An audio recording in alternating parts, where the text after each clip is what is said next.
ఉద్యమకారులకి కనీసం ఇంటి స్థలాలు కావచ్చు, కనీసం ఉద్యమకారులను పట్టించుకోవట్లేదంటూ కూడా రౌండ్ టేబుల్ సమావేశం అయితే పెట్టుకోవడం జరిగింది. దీనికి సంబంధించి మనతో పాటు మాట్లాడడానికి తెలంగాణ ఉద్యమకారులు ఉన్నారు. చెప్పండి అన్న, మీరు ముఖ్యంగా తెలంగాణ ఉద్యమంలో కీలక పాత్ర పోషించారు. అదేవిధంగా గద్దర్ గారితో సన్నిహితంగా ఉన్న వ్యక్తి, మిమ్మల్ని ప్రభుత్వం పట్టించుకోవట్లేదా? అసలు మీ డిమాండ్ ఏంటి? గత ప్రభుత్వం మమ్మల్ని మోసం చేసింది. వాస్తవంగా ఎవరైతే నిజమైనటువంటి నిజాయితీగా పనిచేసినటువంటి ఉద్యమకారులు ఉన్నారో వాళ్ళను మోసం చేసింది. కవులు కళాకారులను కూడా మోసం చేసింది. ఎవరైతే వాళ్ళకు భజన చేసిర్రో, ఎవరైతే వాళ్ళ డప్పు కొట్టిర్రో, వాళ్ళ పాట పాడిర్రో వాళ్ళే ఉద్యమ కళాకారులైనట్టు, వాళ్ళే ఉద్యమకారులైనట్టు వాళ్ళని ఎమ్మెల్సీలను చేసిర్రు, వాళ్ళకు ఉద్యోగాలు కూడా ఇచ్చిర్రు. ఇవాళ మరి ఈ ప్రభుత్వం వచ్చిన తర్వాత నిజమైనటువంటి ఉద్యమకారులకు ఖచ్చితంగా మేము 250 గజాల ఇంటి స్థలాన్ని ఇస్తామని చెప్పారు. అదేవిధంగా గౌరవ వేతనం 25,000 రూపాయలు ఇస్తామని చెప్పి కూడా ఎన్నికల మేనిఫెస్టోలో పెట్టడం జరిగింది. ఇవాళ 7-8 సంవత్సరాలుగా కొట్లాడుతున్నటువంటి తరుణంలో ప్రభుత్వం ఒక జీవోను మాత్రం విడుదల చేసింది. ఆ జీవోను విడుదల చేసి కేకే కమిటీని ఏర్పాటు చేసింది. ఆ కేకే కమిటీలో కొన్ని మాకు సందేహాలు ఉన్నాయి, ఒక అపోహలు ఉన్నాయి. వాటినన్నింటిని కూడా ఇవాళ నిజంగా నిజాయితీగా అసలు ఈ కేకే కమిటీ అని అంటే ఇది నిజంగా మరి కాలయాపన చేసే కమిటీనా లేకుంటే కాంగ్రెస్ కమిటీనా అర్థం కాని పరిస్థితుల్లో చాలామంది ఉద్యమకారులు నిజంగా అనుమానాలు వ్యక్తం చేస్తారు. ఎందుకనంటే జైలుకు పోయిన వాళ్ళు మాత్రమే ఉద్యమకారులు, బైండ్ ఓవర్ కేసులు ఉన్నోళ్ళు ఉద్యమకారులు కాదు. అట్లా అనుకుంటే 100 మంది కవులు కళాకారులు అనేక ధూమ్ధాములు పాదయాత్రలు చేసిరు, పాటలు పాడుకుంటా పల్లె పల్లె తిరిగిరు. వాళ్ళంతా కూడా ఇవాళ రోడ్డున పడ్డరు. మరి వాళ్ళ పరిస్థితి ఏంది? కాబట్టి ఇవాళ ఈ యొక్క రౌండ్ టేబుల్ సమావేశం పెట్టింది కూడా ఎందుకనంటే కేకే కమిటీని అందుకే ఆహ్వానించినాం. మీరు రండి, మాకున్న అనుమానాలను మీరు ఏ విధంగా సమాధానం చెప్తారు. కాబట్టి ఖచ్చితంగా ఈరోజు ఇక్కడ ఉన్నటువంటి అనేక మంది ఉద్యమకారులు ఇవాళ ఒకటే కోరుతున్నారు, రాష్ట్ర ప్రభుత్వము ఏ విధంగానైతే ఎన్నికల మేనిఫెస్టోలో పెట్టినట్టు ఉద్యమకారులకు ఇచ్చినటువంటి హామీలను నెరవేర్చాలని చెప్పి మేము డిమాండ్ చేస్తాం. ఖచ్చితంగా ఆ డిమాండ్ నెరవేరేంత వరకు ఇట్లాంటి కమిటీలు ఎన్ని వచ్చినా మా పోరాటం ఆగదని తెలియజేస్తాం. ముఖ్యంగా మీరు గతంలో కూడా మీటింగ్లు పెట్టుకున్న పరిస్థితి కూడా ఉంది. మీటింగ్లు పెట్టుకున్నప్పుడు కొంతమంది కాంగ్రెస్ పార్టీ నాయకులు ఏమన్నారంటే వీళ్ళందరూ తెలంగాణ ఉద్యమకారుల, కనీసం ఈ ముఖాలు కూడా మేము ఎప్పుడు చూడలేదని కూడా కొంతమంది కాంగ్రెస్ పార్టీ నాయకులు మాట్లాడారు. ఏం చెప్తారు? అసలు వాస్తవంగా ఇప్పుడు ఉన్నటువంటి కేకే కమిటీలో ఉన్నటువంటి వాళ్ళు ఎవరు ఉద్యమకారులు? ఇందులో కేకే ఏ ఏ ఉద్యమం చేసిండు? ఆయన తెలంగాణ ఉద్యమంలో పనిచేసిండా? లేకుంటే ఇంకా మిగతా నలుగురు కూడా ఉన్నారు కదా కేకే కమిటీలో. మేము అనేది కూడా అదే డిమాండ్ చేస్తున్నాం. మీ కేకే కమిటీలో ఉన్నటువంటి వాళ్ళు ఎవరైతే ఉన్నారో నిజమైన ఉద్యమకారులు ఎవరు ఉన్నారో చెప్పాలి. ఇందులో ఎవరు ఉద్యమకారులు? అసలు ఈ కమిటీలో ఉన్న వాళ్ళు ఉద్యమకారులు ఎంతో చెప్పమని చెప్పండి, మేమేందో మేము చెప్తాం. ఆన్ రికార్డు మేము చూపిస్తాం, మీ రికార్డు మీరు చూపించండి. ఇలా మీ ప్రభుత్వం ఉందని చెప్పి ఎవరిని పడితే వాళ్ళని తీసుకొచ్చి మీరే నాయకులని చెప్తే నిజమైనటువంటి ఉద్యమకారులు ఏం కావాలి? కాబట్టి దీనిని దృష్టిలో పెట్టుకొని ఖచ్చితంగా ఉద్యమకారులకు న్యాయం జరిగేంత వరకు పోరాటం చేస్తామని తెలియజేస్తారు. అంతేపాటు ఇంకొంతమంది ఉద్యమకారులు కూడా ఉన్నారు, మాట్లాడుతున్నాం. చెప్పండి, అసలు మీరేమో కేకే కమిటీ అంటూ కూడా మాట్లాడుతున్న పరిస్థితి ఉంది. వీళ్ళందరూ తెలంగాణ ఉద్యమకారులైనా అంటూ కూడా చాలా మంది కాంగ్రెస్ పార్టీ నాయకులు గతంలో విమర్శించిన పరిస్థితి ఉంది. ఎట్లా చూస్తారు? వాస్తవంగా కాంగ్రెస్ పార్టీ నాయకులు ఎవరైతే విమర్శిస్తారో ఆ రోజు పేపర్ స్టేట్మెంట్స్ ఉంటాయి. ప్రభుత్వం వాళ్ళదే ఉన్నది కాబట్టి అన్ని కాన్స్టిట్యున్సీలు ఉన్నాయి. మన ఏదైతే ఇప్పుడు తెలంగాణలో ఉన్న కాన్స్టిట్యున్సీ ప్రకారంగా కాన్స్టిట్యున్సీ చైర్మన్, కన్వీనర్గా పోస్టులు అప్పుడు జేఏసీగా ఏర్పాటు చేయడం జరిగింది. వాటి ఆ రిపోర్ట్ తెచ్చుకుంటే సరిపోతుంది, ఎవరిని అడిగే అవసరం కూడా లేదు. పోలీస్ డిపార్ట్మెంట్లో కేసులు ఉంటాయి, కొంత కేసులు లేని వాళ్ళు ఉంటారు. నేను ఆర్టీసీ జేఏ చైర్మన్గా పనిచేసిన 119 కేసులు, 18 రోజులు చెర్లపల్లి జైలు ఉన్నా. ఇప్పటికీ నేను మండే పోయి, నాకు వీక్లీ ఆఫ్ మండే, నేను ఆర్టీసీలో డ్రైవర్గా చేస్తున్నా. ప్రతి మండే పోయి మారడపల్లి పిఎస్లో సంతకాలు పెట్టాలి. ఇప్పటిదాకా మా మీద కేసులు కూడా ఎత్తేయలేదు. కేసులు ఎత్తాను వివిధ రూపంలో. మా ఎండీ గారు కూడా లెటర్ ఇచ్చాం. ఆర్టీసీ అధికారులు పెట్టించారు, బస్సులు డ్యామేజ్ చేశారని. దయచేసి మేము అప్పీల్ చేసాం ఎన్నోసార్లు. మొన్న కూడా మేము సీఎం దగ్గర పోయినాం. 3 రోజుల ఏదైతే బంద్లో కూడా మా మీద కేసులు బుక్ అయినాయి. అవి ఇవి మొత్తం కేసులు తీసేస్తామని చెప్పాడు. కేశవరావు కమిటీ వేసారు. వాళ్ళ విధి విధానాలు ఏమున్నాయో ఇప్పటిదాకా బయట వాళ్ళే విధి విధానాలు ఏమో తెలిస్తే దాని మీద కామెంట్ చేస్తే బాగుంటుందని ఉద్దేశం. ముఖ్యంగా మీకు ఇల్లులు ఇస్తా అని చెప్పేసి చెప్పింది ప్రభుత్వం.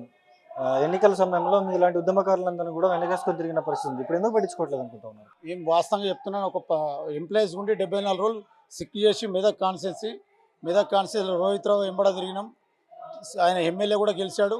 వాళ్ళ నాన్నకి చెప్పాము, హనుమంతరావు గారికి వీళ్ళకి చెప్పాము, 100% ఇప్పిస్తామని చెప్పారు.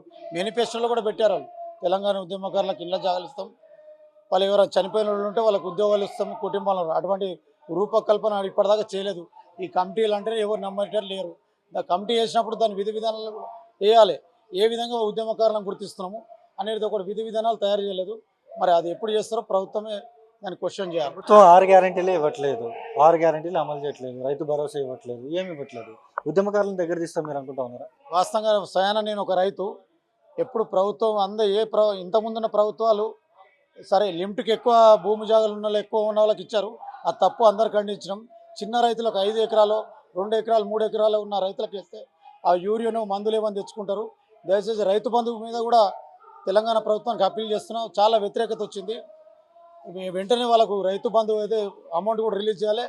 ఏదైతే ఉద్యమకారులు ఉన్నారో వాళ్ళకు మీరు చెప్పిన మేనిఫెస్టోలో పెట్టిన విధంగానే వాళ్ళకు ఉద్యోగాలు, చనిపోయిన వాళ్ళకు ఉద్యోగాలు ఇస్తూ వాళ్ళ ఫ్యామిలీకి, అదే ఉద్యమకారులకు కూడా మీరు ఇస్తామన్న 250 గజాల జాగా వెంటనే అమలు చేయాలని ప్రభుత్వానికి, అదేవిధంగా కేశవరావు కమిటీకి విజ్ఞప్తి చేయడం జరుగుతుంది. చెప్పండి. ఇప్పుడు కేకే కమిటీ అని చెప్పేసి మీరు రౌండ్ టేబుల్ సమావేశం కూడా ఏర్పాటు చేసుకుంటారు. కొంతమంది ఏమో గతంలో మీరు మీటింగ్ ఏర్పాటు చేసుకున్నప్పుడు కూడా ముఖ్యంగా కాంగ్రెస్ పార్టీ నాయకులేమో వీళ్ళందరూ నిజంగా తెలంగాణ ఉద్యమకారులైనా, వీళ్ళ ముఖాలు మేము ఎప్పుడు చూడలేదని కూడా మాట్లాడే సందర్భం ఉంది. ఎట్లా చూస్తారు? ఇప్పటికీ మేము చాలా రోజుల నుంచి 2014 తర్వాత తెలంగాణ ఉద్యమకారులు అనేది కనుమరుగయ్యారు. కొన్ని పట్టించుకోలేదు కొంతమందిని. కానీ ఇప్పటికైనా కాంగ్రెస్ ప్రభుత్వం మేనిఫెస్టో 2023లో పెట్టింది. మేనిఫెస్టోలో ఉద్యమకారులను మేము ఆదుకుంటాం, మేము చూస్తామని. అప్పుడు 250 గజాలు, 25,000 pension, medical cards plus identification వీళ్ళని అన్నీ చెప్పినాక కూడా ఇప్పటికీ 2.5 years అయిపోయింది.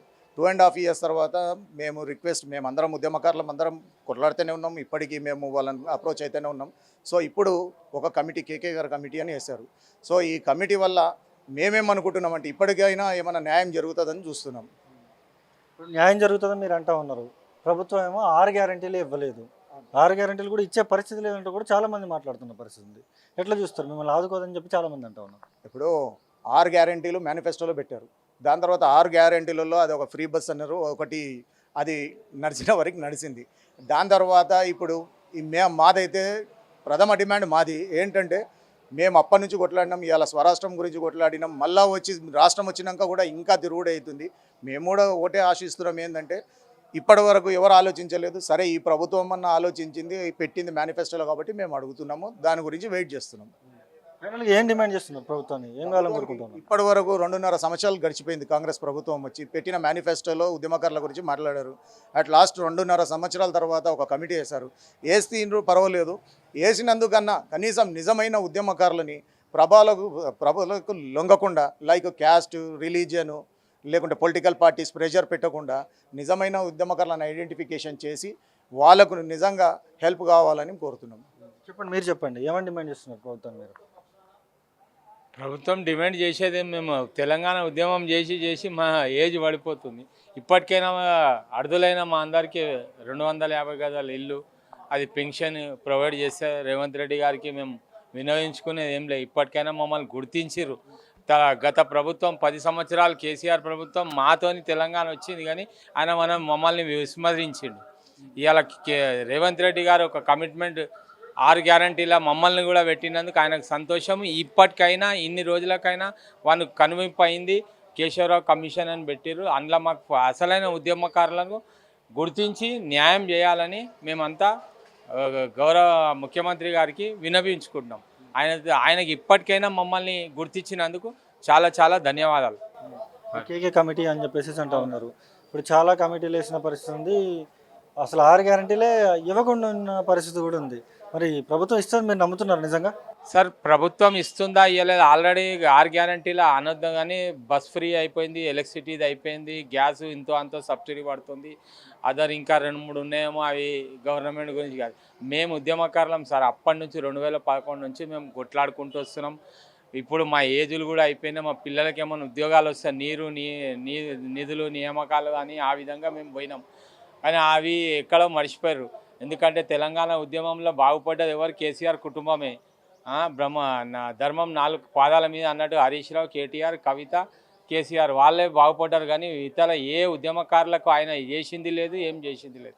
ఇప్పటికైనా ఈ ఉద్యమకారులని మేనిఫెస్టోలో పెట్టి రేవంత్ రెడ్డి గారు ఇంత గుర్తించి ఈ కాంగ్రెస్ ప్రభుత్వం కానీ ఎవ్వరికి 6 గ్యారంటీలకు బడ్జెట్ గురించి మేము ఆలోచన చేయదు. 6 గ్యారంటీ మా ఉద్యమకారులకు అడుగులైన ఉద్యమకారులకు మాకు ఇచ్చిన కమిట్ ఫుల్ఫిల్ చేస్తే చాలా సంతోషమని ఆయన రేవంత్ రెడ్డి గారు రిక్వెస్ట్ చేస్తున్నాం మేము. అది చూస్తున్నాం కదా, ఖచ్చితంగా కూడా ఉద్యమకారులంతా కూడా రౌండ్ టేబుల్ సమావేశం అయితే నిర్వహించుకోవడం జరుగుతుంది. దీనికి సంబంధించి గత ప్రభుత్వం మమ్మల్ని పట్టించుకోలేదు, ఈ ప్రభుత్వం ఎన్నికల మేనిఫెస్టోలో పెట్టింది, తక్షణమే మమ్మల్ని ఆదుకోవాలంటూ కూడా ఇక్కడ ఉద్యమకారులందరూ కూడా పెద్ద ఎత్తున కూడా ఇది చేస్తున్న పరిస్థితి అయితే ఇక్కడ ఉంది.